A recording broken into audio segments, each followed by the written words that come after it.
નમસ્કાર. India વોઇસના digital પ્લેટફોર્મમાં આપનું સ્વાગત છે.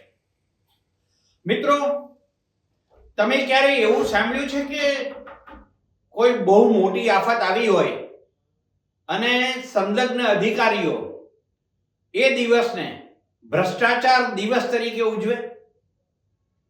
નહીં ને? પણ અમદાવાદમાં આવું થયું છે. જે ઘટના ઘટી એનો ઘટસ્ફોટ કરે છે કોંગ્રેસના પ્રવક્તા ડોક્ટર પાર્થિવરાજ કઠવાડિયા. શું થયું છે?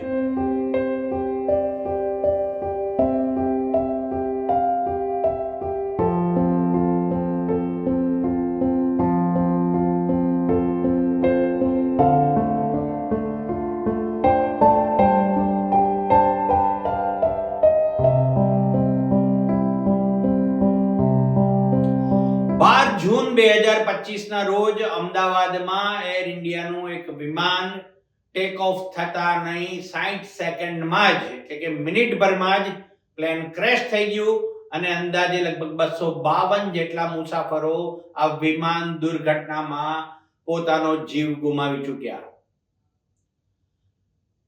દેશના જાણીતા ઉદ્યોગપતિઓ સહિત ગુજરાતના પૂર્વ મુખ્યમંત્રી વિજયભાઈ રૂપાણી પણ આ વિમાનમાં સવાર હતા અને તેમનો પણ જીવ ન બચ્યો. વિમાન દુર્ઘટનામાં બચેલો માત્ર એક જ વ્યક્તિ દીવનો યુવક હતો, જે પ્લેન ક્રેશ થયા પછી સીટ સાથે બહાર ફંગોળાયો અને ચાલતો ચાલતો નીકળી ગયો. સોશિયલ મીડિયામાં ઘટના ખૂબ વાયરલ થઈ, પણ અમે જે જણાવવા જઈએ છીએ અને કોંગ્રેસ નેતા ડોક્ટર પાર્થિવરાજે જે સનસનીખેજ આરોપ લગાવ્યા છે એ અમદાવાદ મ્યુનિસિપલ કોર્પોરેશનના અધિકારીઓ ઉપર લગાવ્યા છે. વિમાન દુર્ઘટનાના દિવસે લગભગ 16.70 લાખ રૂપિયાનો નાસ્તો એએમસીના અધિકારીઓ એમના સંલગ્ન સ્ટાફ વાળા ઓહિયા કરી ગયા. વડોદરા અને રાજકોટમાં ભ્રષ્ટાચારે માજા મૂકી છે મહાનગરપાલિકામાં, તો અમદાવાદ ક્યાંથી બાકાત રહે?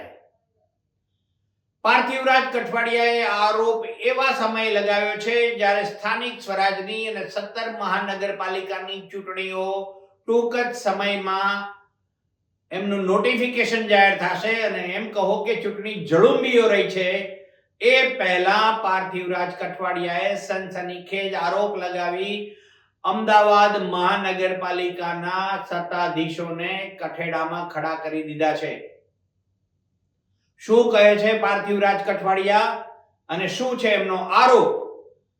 કે 12 જૂનના 2025 રોજ જે વિમાન દુર્ઘટના થઈ એ દિવસે એએમસીના અધિકારીઓ 16.70 લાખ રૂપિયાનો નાસ્તો ઉછેડી ગયા. જુઓ આ વિડીયો. અમદાવાદ મ્યુનિસિપલ કોર્પોરેશન દ્વારા ભ્રષ્ટાચારની પરાકાષ્ઠાને પાર કરી અમદાવાદમાં એર ઇન્ડિયાનું પ્લેન ક્રેશ થાય, 250થી વધારે લોકો જીવ ગુમાવે, એમાં ગુજરાત રાજ્યના પૂર્વ મુખ્યમંત્રી પણ આવી જતા હોય, એમને પણ જીવ ગુમાવ્યો હોય. એ દિવસે 16,70,000થી પણ વધારે રૂપિયાનો એટલે કે આશરે 17 લાખ રૂપિયાનો ચા અને નાસ્તાની મિજબાની કરી જાય. મને એવું લાગે છે કે આ મોતના મલાજાનું અપમાન છે. 250 લોકોએ જીવ ગુમાવ્યા એ દિવસે કોર્પોરેશનને ચા નાસ્તાનો ભ્રષ્ટાચાર સૂચે. દુઃખ સાથે કહેવું પડે કે આનાથી શરમની વાત એક અમદાવાદી તરીકે, એક ગુજરાતી તરીકે ન હોઈ શકે. કોર્પોરેશને શરમાવવું જોઈએ અને જે લોકો આ પ્રકારના ભ્રષ્ટાચારમાં સામેલ હોય તેના ઉપર કડકમાં કડક પગલાં લેવા જોઈએ.